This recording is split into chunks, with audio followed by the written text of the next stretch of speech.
Hello friends, आप सभी का हमारे YouTube चैनल पर एक बार फिर से स्वागत है। हमने फर्स्ट वीडियो में हरियाणा का इतिहास स्टार्ट किया था, तो आज हम उससे आगे पढ़ेंगे। पर फर्स्टली हमने जो फर्स्ट क्लास में हरियाणा के इतिहास में पढ़ा था वो एक बार रिवाइज कर लेते हैं। हमने हरियाणा के इतिहास में पहले पढ़ा था कि हरियाणा का इतिहास किस काल से प्रारंभ माना जाता है? वैदिक काल से। मैंने आपको इसका टाइम पीरियड भी बताया था, 15 ईसा पूर्व से 600 ईसा पूर्व तक। हरियाणा जो है किस वंश की, पौराणिक रूप से किस वंश की जन्मभूमि मानी जाती है? भरत वंश की। भरत वंश के नाम पे हमारे देश का नाम भारत पड़ा। फिर हमने पढ़ा था जो हरियाणा शब्द है वो सर्वप्रथम किस में उल्लेख मिलता है? सर्वप्रथम किस में उल्लेख मिलता है? हरियाणा शब्द वो मिलता है ऋग्वेद में। किस रूप में? रज हरियाणे के रूप में। फिर हमने पढ़ा था मनुस्मृति के अनुसार।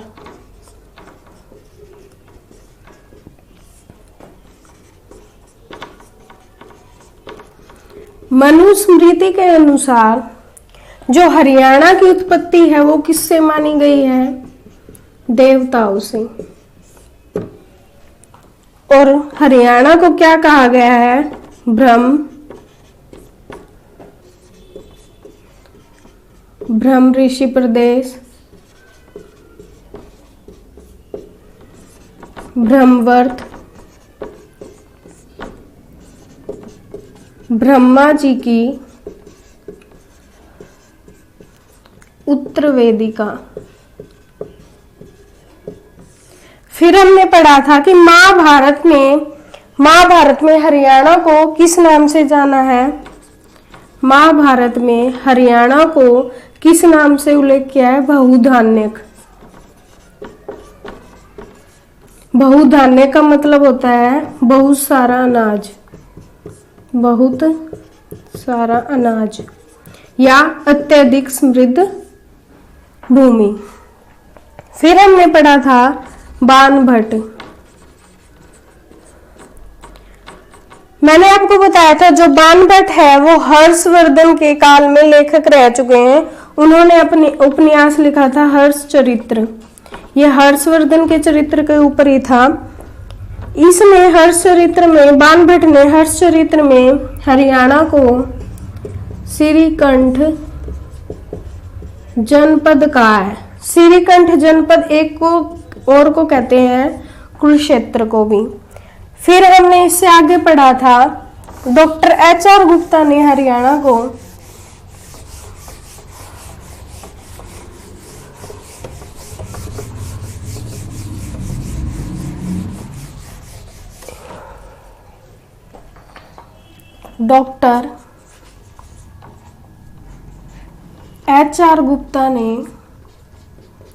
हरियाणा को आर्यना कहा है। आर्यना मतलब आर्यों का घर। फिर हमने पढ़ा था कि महाराज कृष्ण ने हरियाणा को हरना कहा है। हरना मीन्स लूटना, मन को मोह लेने वाला। फिर हमने पढ़ा था पुष्पदंत। पुष्पदंत ने हरियाणा को अपनी रचना महापुराण में हरियाणु कहा है। हरियाणु कहा है। फिर हमने इससे आगे पढ़ा था कि हरियाणा में संगीत के साक्ष्य कौन सी शताब्दी में मिले थे? दूसरी शताब्दी में।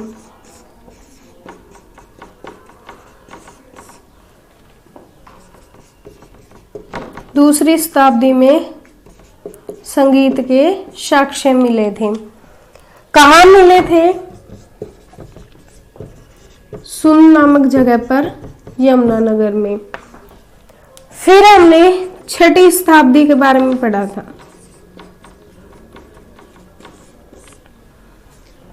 6ठी शताब्दी में हमने पढ़ा था पुष्यभूति वंश के बारे में। मैंने आपको बताया था पुष्यभूति वंश का वास्तविक संस्थापक कौन था।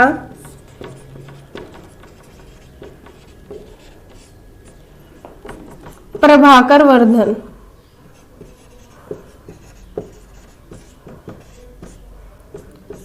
प्रभाकर वर्धन की पत्नी का नाम क्या था? यशोमती।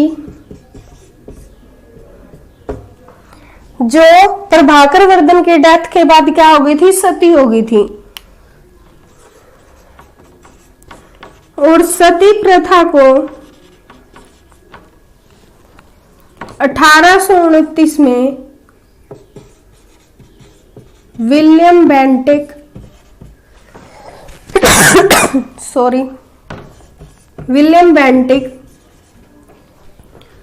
और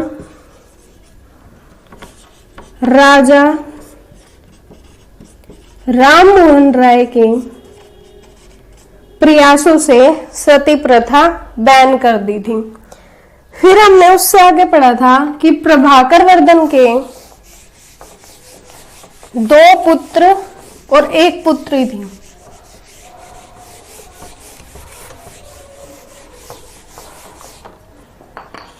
प्रभाकर वर्धन के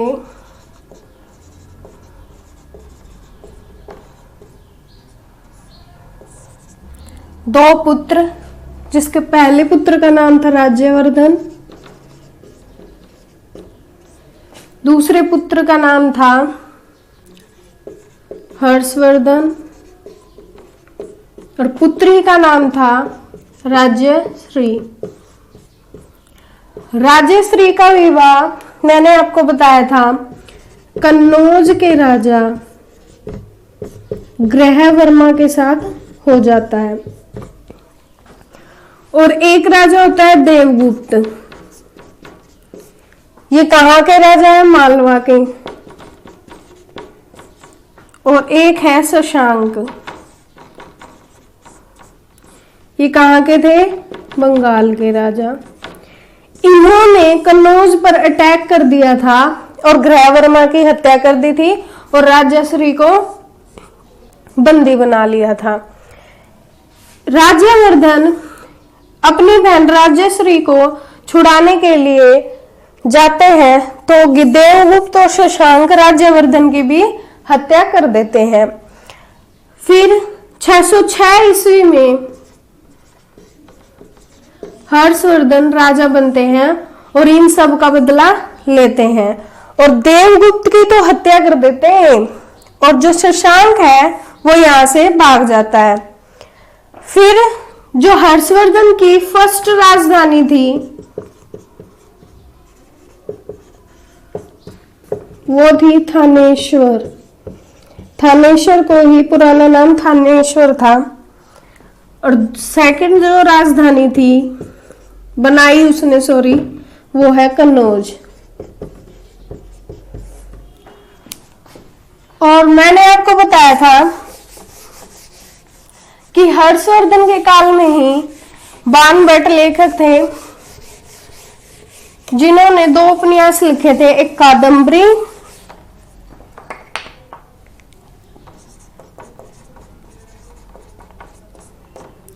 कादम्बरी दूसरा हर्षचरित्र। कादम्बरी कंप्लीट करने से पहले ही बाणभट्ट की मृत्यु हो जाती है और इनके पुत्र भूषण भट्टराव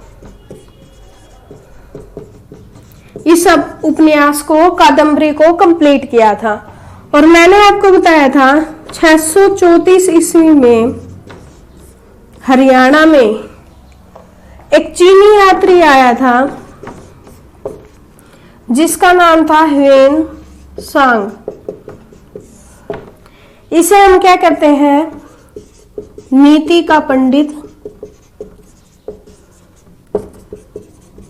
यात्रियों का राजकुमार, यात्रियों का राजकुमार।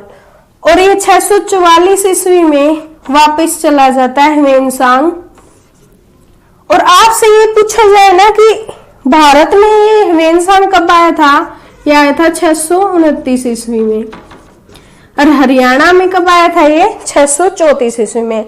फिर हमने पढ़ा था कि 634-635 ईस्वी में हर्षवर्धन और एक राजा है पुलकेशन द्वितीय, पुलकेशन द्वितीय, दोनों का युद्ध हो जाता है और पुलकेशन द्वितीय जीत जाता है।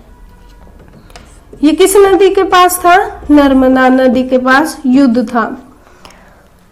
और ये जो पुलकेशन द्वितीय है, ये हमें किस अभिलेख से पता चलता है, अभी पुलकेशन द्वितीय जीता था, ये हमें पता चलता है ऐहोल अभिलेख से।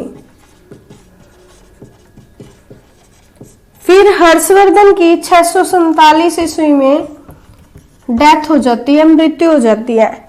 कई बार ये क्वेश्चन आ जाता है कि हर्षवर्धन कब से कब तक राजा रहा, तो 606 से 647 तक, 606 से 647 ईस्वी तक। और उसका जीवन काल पूछे ना तो 590 से 647 ईस्वी तक। ये तो है 7वीं शताब्दी तक, हमने पढ़ लिया 7वीं शताब्दी तक। अब इससे आगे पढ़ेंगे 8वीं शताब्दी, इतनी इंपॉर्टेंट नहीं है, हम पढ़ेंगे 9वीं शताब्दी, 9वीं शताब्दी।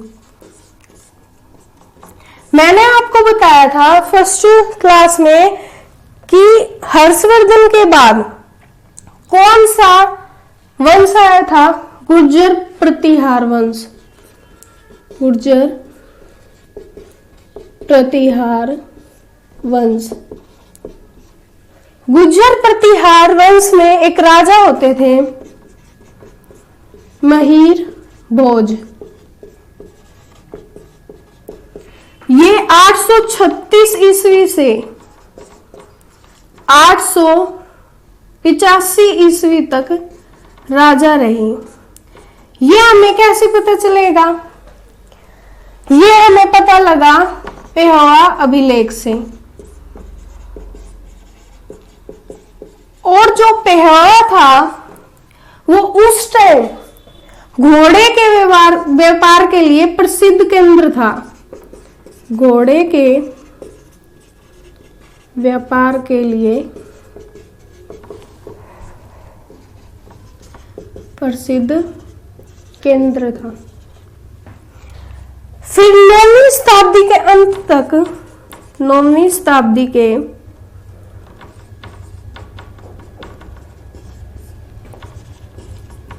अंत तक तोमर वंश आ गए थे।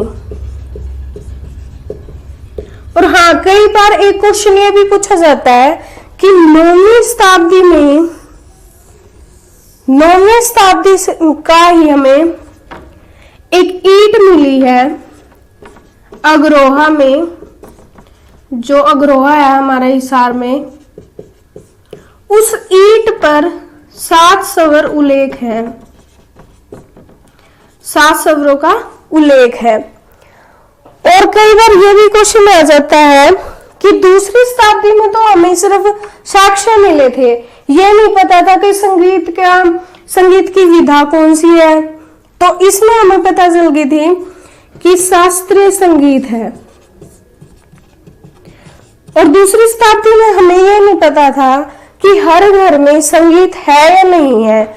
और इसमें 9वीं शताब्दी में हमें पता चल गया था कि हर घर में संगीत था, 9वीं शताब्दी में हर घर में संगीत था। कैसे पता चला ये, मृदु भांड से।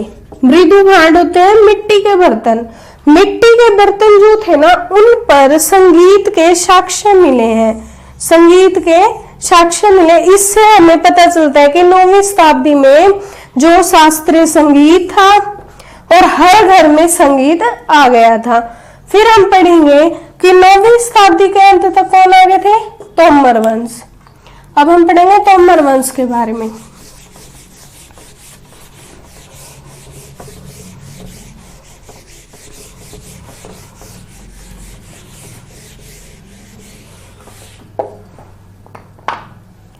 कई बार आ जाता है कि तोमर वंश के संस्थापक कौन थे? अनंगपाल तोमर प्रथम। अब हम पढ़ेंगे कि अनंगपाल द्वितीय के बारे में। अनंगपाल तोमर द्वितीय के बारे में। इनको सूरजमल भी कहा जाता है, इनको सूरजमल भी कहा जाता है। और अनंगपाल तोमर द्वितीय ने ही हमारे जो फरीदाबाद में सूरजकुंड मेला लगता है,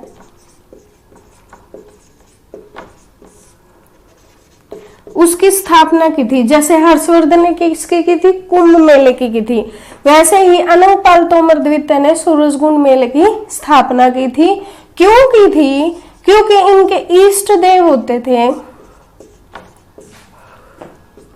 सूर्यदेव। इष्ट देव होते थे कौन? सूर्यदेव।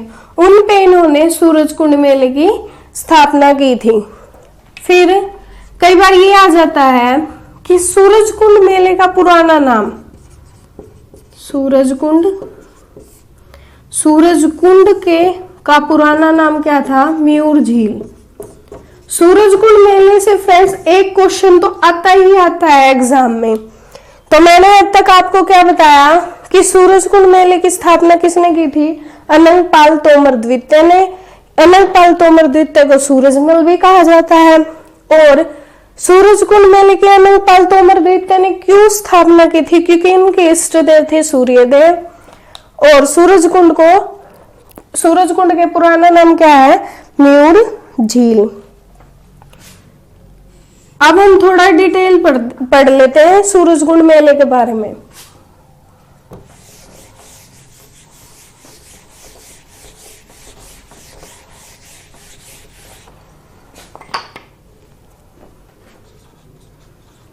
सूरजकुंड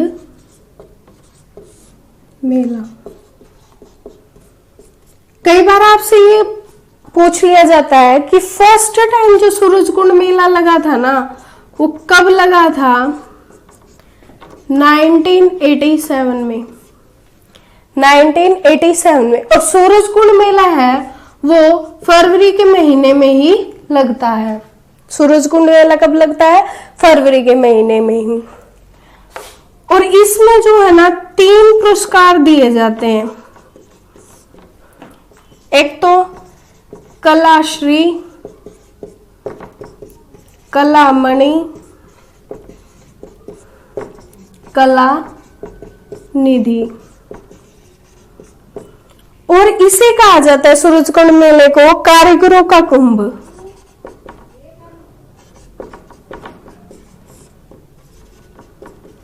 कारीगरों का कुंभ। और इसे कहा जाता है, जो हमारी भारतीय संस्कृति और हरियाणा की संस्कृति को भी ये दर्शाता है। अब कई बार ये पूछ लिया जाता है कि जो सूरजकुंड मेला है उसमें एक थीम स्टेट होती है। एक होता है पार्टनर कंट्री। तो इसमें पूछा जा सकता है कि फर्स्ट थीम स्टेट कौन बना था? हमारा राजस्थान। फिर अगर थीम स्टेट पूछी जा सकती है तो हमारी पार्टनर कंट्री भी पूछी जा सकती है। तो फर्स्ट पार्टनर कंट्री कौन थी? मिस्र। पर ये पूर्ण रूप से नहीं थी, ये आंशिक रूप से थी। पूर्ण रूप से कौन बनी? थाईलैंड। और जो थीम स्टेट है, फर्स्ट थीम स्टेट राजस्थान कब बना था? 1989 में। इसका सन भी पूछा जा सकता है। और फर्स्ट कंट्री पार्टनर कंट्री कब बनी? मिस्र। कब बनी थी ये? 2009 में, 2009 में। और थाईलैंड जो है पूर्ण रूप से कब बना था पार्टनर कंट्री? 2012 में। जो थाईलैंड है ना, ये 2 बार ही हमारी सहभागी देश बन चुका है, एक 2012 में और 2019 में। तो अब तक हमने क्या पढ़ा? सूरजकुंड मेला जो है वो फर्स्ट टाइम कब लगा था? 1987 में। कब लगा था? फैब में लगता है सूरजकुंड मेला। 3 पुरस्कार दिए जाते हैं, कलाश्री, कलामणि, कला निधि, और इसे हम कहते हैं कारीगरों का कुंभ। और भारतीय और हरियाणा की संस्कृति को भी ये सूरजकुंड मेला दर्शाता है। फर्स्ट थीम स्टेट कौन थी? हमारे राजस्थान। कब थी? 1989 में। फर्स्ट पार्टनर कंट्री कौन था? मिस्र। और ये आंशिक रूप से थी, पूर्ण रूप से नहीं थी। ये कब बनी थी? 2009 में। और पूर्ण रूप से थाईलैंड बना था 2012 में। और थाईलैंड जो है ना वो 2 बार बन चुका है, 2012 और 2019 में। फिर आपसे ये भी पूछ लिया जाता है, अगर पार्टनर कंट्री 2 बारी थाईलैंड बनी है तो ऐसे थीम स्टेट का नाम बताओ जो 2 बारी बना है। वो है हमारा महाराष्ट्र। कब कब बना है ये? 2006 में और 2019 में। ये 2 बार बना है, 2006 में और 2019 में। अब हम 2019 की सूरजकुंड मेले की बात कर लेते हैं। ये 1 फैब से 17 फैब तक लगा था। 1 फरवरी से 17 फरवरी तक लगा था। जो इसके की फैक्ट्स थे वो था शिवाजी का रायगढ़ का किला, दूसरा था ई टॉयलेट, तीसरा था प्लास्टिक प्रतिबंध, प्लास्टिक बैन जो, और चौथा था मोबाइल ऐप।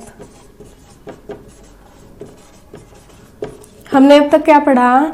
जो 2019 में जो मेला लगा था वो कब से कब तक लगा था? 1 फरवरी से 17 फरवरी तक। इसके की फैक्ट क्या है? शिवाजी का रायगढ़ का किला, ई टॉयलेट, प्लास्टिक प्रतिबंध, मोबाइल ऐप।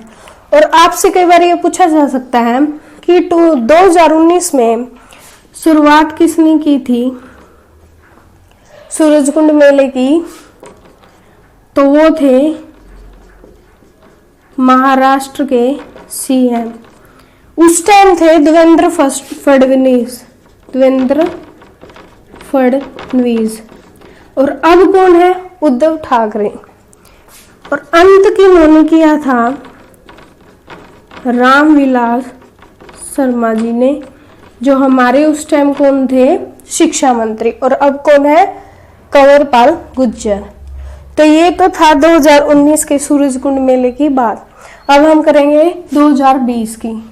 सूरजकुंड मेले में से फ्रेंड एक क्वेश्चन जरूर आएगा एग्जाम में, तो आप इसे पक्का कर लेना। अब करते हैं 2020 की बात।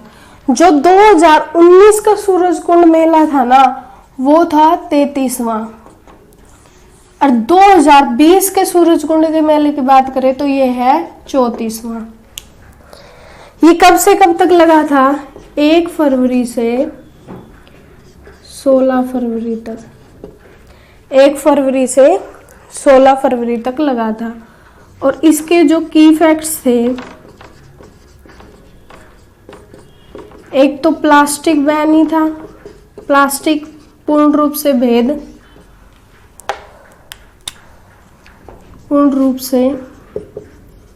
भेद है। एक था कैशलेस, और जो विधवाएं और स्कूल के बच्चे और जो सैनिक जो है हमारे स्वतंत्रता सेनानी, उनके लिए फ्री ऑफ कॉस्ट था। तो ये हमारे 2020 की बात। ये कौन से नंबर का था सूरजकुंड मेला? 34वें नंबर का। 1 फरवरी से 16 फरवरी। इसके की फैक्ट्स क्या थे? प्लास्टिक पूर्ण रूप से भेद और कैशलेस था, और विधवा, स्कूल और स्वतंत्रता सेनानी के लिए फ्री ऑफ कॉस्ट था। फिर अब ये पूछ सकते हैं कि इसकी जो शुरुआत है वो किसने की थी? उद्घाटन किया था हमारे राष्ट्रपति रामनाथ कोविंद जी ने, और इसकी अध्यक्षता की थी हमारे राज्यपाल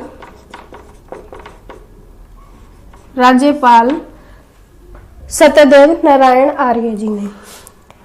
फिर इसमें आपसे ये पूछा जा सकता है कि अतिथि कौन कौन थे? सूरजकुंड 2020 में अतिथि कौन कौन थे? जो 2020 है ना, उसकी थीम स्टेट है हिमाचल प्रदेश, और जो इसका पार्टनर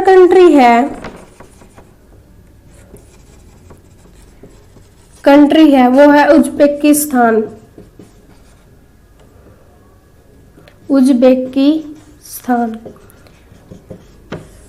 तो अतिथि कौन कौन होंगे? उज्बेकिस्तान के जो राजदूत हैं,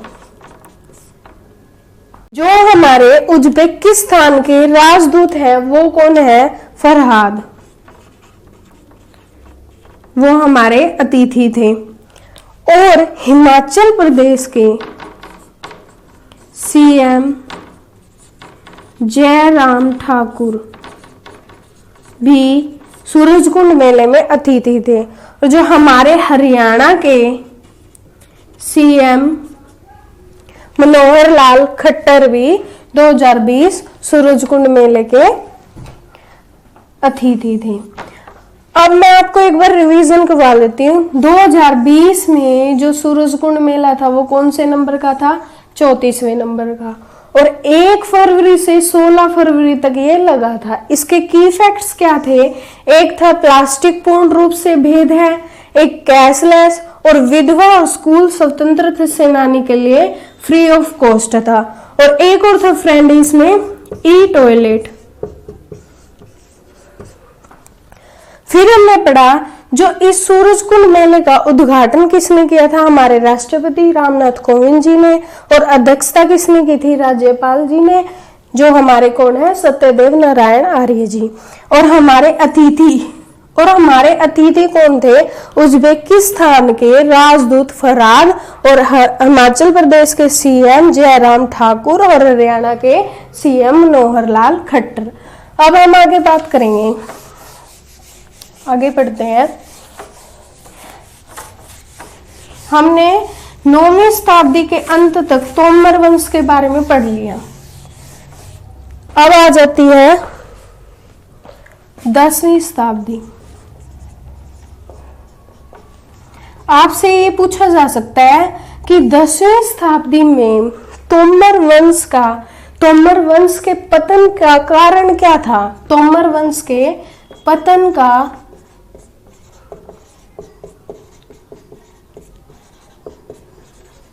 कारण क्या था? कारण था महमूद गजनवी और उसके वंशज। महमूद गजनवी ने 1001 से और 1027 तक भारत पर आक्रमण किया था। पर हमें किसका पढ़ना है? हमारे हरियाणा का। हमें किसका पढ़ना है? हमारे हरियाणा का। तो फर्स्ट आपसे पूछा जा सकता है कि हरियाणा में महमूद गजनवी ने कब अटैक किया था? 1009 में। 1009 में। कहां पे किया था? थानेसर पर। बट उस टाइम राजा होते थे हमारे जयपाल, वो बहुत बड़ी सेना लेके है ना महमूद गजनवी से युद्ध करने चले गए। बट जो गजनवी है उसने सोचा कभी मैं हार जाऊं, इसीलिए वो वापस बिना लड़े ही चले गए थे। फिर महमूद गजनवी 1014 में फिर से महमूद गजनवी ने थानेसर पर आक्रमण किया और महमूद गजनवी जीत गया। और यहां से चक्र स्वामी जी की मूर्ति ले गया था। चक्र स्वामी की मूर्ति मतलब हमारी विष्णु जी की मूर्ति ले गया था। और इसे जो महमूद गजनवी है वो मूर्ति भंजक भी कहा जाता है। मूर्ति भंजक भी कहते हैं महमूद गजनवी को। क्यों कहते हैं? क्योंकि इसने बहुत सारी मूर्तियों को तोड़ा था और ले जाके मक्का और मदीने की सीढ़ियों पर ले जाके उन्हें लगवा दिया था, तो इसलिए इसे महमूद गजनवी को क्या कहते हैं? मूर्ति भंजक कहते हैं। और 1030 में महमूद गजनवी की मृत्यु हो जाती है। महमूद गजनवी की मृत्यु हो जाती है। अब हम एक बार रिवाइज कर लेते हैं। 10वीं शताब्दी में तोमर वंश के पतन का कारण क्या था? महमूद गजनवी और उनके वंशज। 1001 से 1027 तक भारत पर आक्रमण किया किसने? गजनवी ने। और 1009 में हमारे हरियाणा पर थानेसर पर गजनवी ने क्या करने की कोशिश की? अटैक करने की कोशिश करती। बट उस टाइम कौन थे? हमारे राजा जयपाल जी, जिन्होंने बहुत बड़ी सेना लेके गजनवी से युद्ध करने के लिए चले गए। बट गजनवी ने सोचा कि कभी मैं हार जाऊं, तो वो वापस चला गया था। 1014 में थानेसर पर फिर से गजनवी ने आक्रमण किया और चक्र स्वामी जी की मूर्ति ले गया था। चक्र स्वामी जी किस कौन है? हमारे विष्णु जी भगवान, उसकी मूर्ति ले गया था। और इसने मूर्ति बहुत सारी तोड़ी थी, इसलिए इसका नाम क्या पड़ गया? मूर्ति भंजक। और 1030 में इसकी मृत्यु होगी। आज के लिए इतना ही फ्रेंड्स। और आपको मेरी क्लास कैसे लगी ये कमेंट करके जरूर बताना। तो हैव ए गुड डे।